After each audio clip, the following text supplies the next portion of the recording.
रंडी. एखाद्या आया-बहिणींबद्दल हा शब्द जर वापरला, तर त्या आया-बहिणींकडे अधिकार असतो, की या शब्दाला धरून त्या त्याच्यावरती कारवाई करू शकतात, त्याच्यावरती केस दाखल करू शकतात. परंतु मित्रांनो, आजकाल सोशल मीडिया इन्फ्लुएन्सर स्वतःच्या फेमसाठी, स्वतःच्या व्ह्यूजसाठी अक्षरशः स्वतःला हा शब्द वापरतायत, ज्याचं नाव आहे रंडी. मित्रांनो, हा वर्ड एवढा घाणेरडा आहे, की अक्षरशः या वर्डला जर कोणी बोललं, तर लिटरली समोरच्या व्यक्तीच्या डोळ्यातनं पाणी येतं. कारण मित्रांनो, एवढा खोचक हा शब्द आहे, मनाला लागणारा हा शब्द आहे. मित्रांनो, हा शब्द वापरला जातो, तो म्हणजे वेश्या व्यवसाय करणाऱ्या स्त्रियांसाठी. आणि इथेच मित्रांनो, तुम्हाला पहिली गोष्ट सांगतो मित्रांनो, हा शब्द आपल्याला कुठंच वापरायचा नाही आहे, कुणालाच वापरायचा नाही आहे. कारण हा शब्द खूप लागतो मित्रांनो, मनाला लागणारा शब्द आहे हा. हा शब्द कधी यूजच नका करू तुम्ही तर. परंतु मित्रांनो, इथं सोशल मीडिया इन्फ्लुएन्सर जे आहेत, यूट्यूबर जे आहेत, ते स्वतःला डिक्लेअर करतायत, की आम्ही रंडी आहोत. मित्रांनो, या ताईचा व्हिडिओ व्हायरल झाला. ताईने स्वतःला येऊन रिप्रेझेंट केलं. रंडी, रंडी म्हणून हा शब्द आहे ना, तिने बार-बार त्या व्हिडिओमध्ये आहे ना, दाखवून दिला आणि त्याच्यामध्ये ताई काय म्हणली, की ही सुप्रेमसी आहे. सुप्रेमसी म्हणजे एक असा वर्ड आहे, की जो आता ट्रेंडमध्ये आणूयात आपण. मी रंडी आहे, तुम्ही रंडी आहेत, सगळ्या पोरी रंडी आहेत, असा देखील डायरेक्टली यांनी व्हिडिओमध्ये पॉइंट ऑफ व्ह्यू मांडलेला आहे. मित्रांनो, काय-काय बोलली आहे ताई याच्याबद्दल मी तुम्हाला सांगतोय आणि माझं नाव आहे विकास. खरं बोलतो मध्ये तुमचं स्वागत आहे. मित्रांनो, सोशल मीडिया आलेला आहे आणि सोशल मीडियाच्या या जगामध्ये कुणालाही काहीही अधिकार आहेत, की तुम्ही रिप्रेझेंट करू शकता, मांडू शकता. परंतु त्याला काहीतरी सर्टेन लिमिट्स आहेत, की तुम्ही काय बोलताय, काय वागताय समाजामध्ये. मित्रांनो, याच्यामध्ये जनरेशन झेड, जेन झी म्हणून जे लोकं आहेत ना, जे 2001 नंतर ज्यांचा जन्म झालेला आहे ना, त्यांना जेन झी बोललं जातं मित्रांनो. याच्यामध्ये हे जे जनावर आहेत ना, हे थोडे वेगळ्या कॅटेगरीचे आहेत. कारण ह्यांना बोलायची अक्कल नाही, आपण कसं वागतोय, काय राहतोय, काय घालतोय, या सगळ्या गोष्टीची काहीही अक्कल नाही. आणि याच्यामध्ये या गोष्टींमध्ये मला जायचं नाही आहे. परंतु ह्यांना सगळ्यात महत्त्वाचं म्हणजे बोलायची अक्कल नाही आहे, की आपण पुढे येऊन काय बोलतोय. मित्रांनो, या ताईने समोर आली आणि जगासमोर म्हणलं, की मला डे टू डे लाईफमध्ये लोकं एवढ्या घाणरित्या कमेंट करतात. डेली मला रंडी म्हणून बोलतात अक्षरशः. ॲव्हरेज रंडी फ्रॉम इंडिया म्हणून असा उल्लेख करतात तिच्या व्हिडिओमध्ये. त्यामुळं हा शब्द जो आहे मी तो उच्चारते आणि हा शब्द मी एक्सेप्ट करते. माझ्यासाठी स्वतःसाठी हा एक्सेप्ट करते, की मी देखील रंडी आहे आणि तुम्ही पण रंडी आहात. रंडी म्हणजेच काय?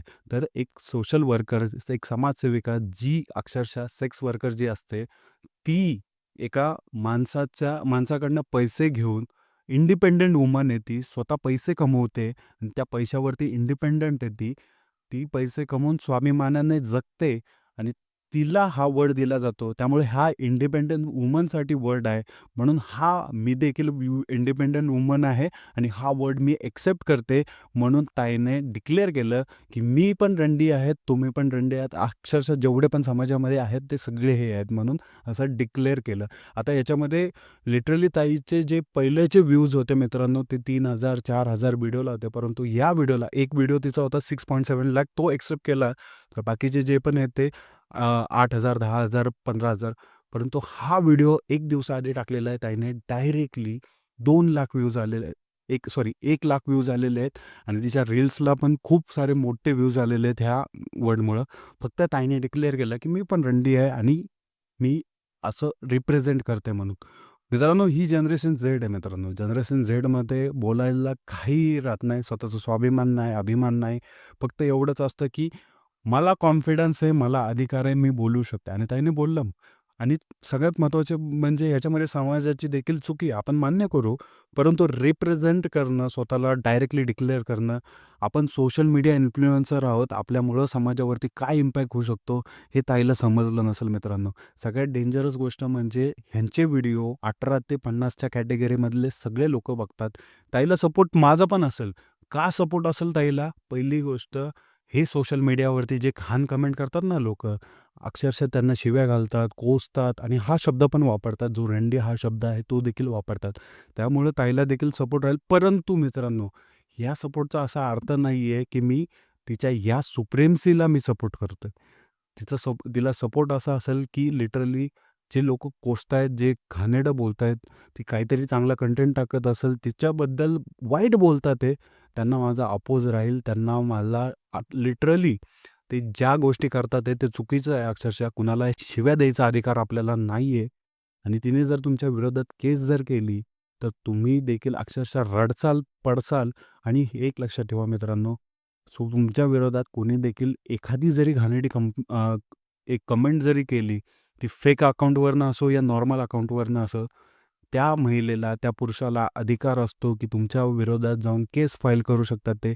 सायबर क्राईम ह्या अथॉरिटीज देतं, त्याला ट्रेस केलं जातं, त्यांना मारलं जातं, त्यांना लॉकअपमध्ये टाकलं जातं, अब्रू नुकसानीचा दावा होऊ शकतो, यांसारख्या गोष्टी देखील होऊ शकतात. ह्या लीगल प्रोसिजरने ती जाऊ शकते. परंतु मित्रांनो, डे टू डे लाईफमध्ये एवढ्या सगळ्या गोष्टींना तोंड द्यायचं नाही आपल्याला. मग काय केलं ताईंनी हा वर्ड एक्सेप्ट केला, की मी आहे रेंडी. जी की एक चुकीची गोष्ट आहे आणि हे असल्या गोष्टी पुढं समाजामध्ये पसरायला नाही पाहिजेत. कारण लहान-लहान पोरं व्हिडिओ बघतात मित्रांनो. जर पुढं जाऊन एखादा मुलगा येऊन बोलला, की मी एक प्लेबॉय आहे, मी एक गे यांसारखे जर शब्द काढायला लागला, तर त्या आई-वडिलांवरती काय इम्पॅक्ट होईल? एक आई-वडील आहे ना, लहान-लहानपणापासून पोरांना सांभाळतात. अपेक्षा असते, की पोरगं मोठं होऊन काहीतरी चांगलं करेल. परंतु अशा जर गोष्टी त्यांच्या समोर घडायला लागल्या, त्यांचं समाजामध्ये जी कमवलेली इज्जत आहे 30-30 वर्ष, ती घालवायची नाही आहे. त्यामुळं ही वे नाही आहे, की स्वतःला येऊन डिक्लेअर करायचं, की मी असं आहे, तसं आहे. एक काम करा, लीगल प्रोसिजर असतात ते फॉलो करा. डायरेक्टली ते ज्या कमेंट्स आहेत, त्या कमेंट्सवरती कारवाई होईल. त्यांना एलिमिनेट केलं जाईल. परंतु असं वागू नका. आणि मित्रांनो, मी तुम्हाला एवढं सांगतो, कुणावरती पण कमेंट करण्याआधी 100 वेळा विचार करा, की तो डिप्रेशनमध्ये जाऊ शकतो. त्याला काहीतरी प्रॉब्लेम होऊ शकतात, की माझ्या विरोधात लोकं एवढ्या घाण लेव्हलला बोलत आहेत. त्यामुळे अशा कमेंट्स करत जाऊ नका. तुम्हाला जर आवडलं नसेल तर YouTubeनं बटन दिलेलं आहे डिसलाईकचं ते दाबा आणि जर आवडलं असेल तर व्हिडिओला लाईक करा. पण अशा गोष्टी करू नका, की एखाद्याला आपण डिप्रेशनमध्ये टाकू. 100% ताईची चुकी आहे असल्या गोष्टी बोलू नये ताईने. डायरेक्टली डिक्लेअर करू नये, की असं-असं रंडी वगैरे बनलेली आहे.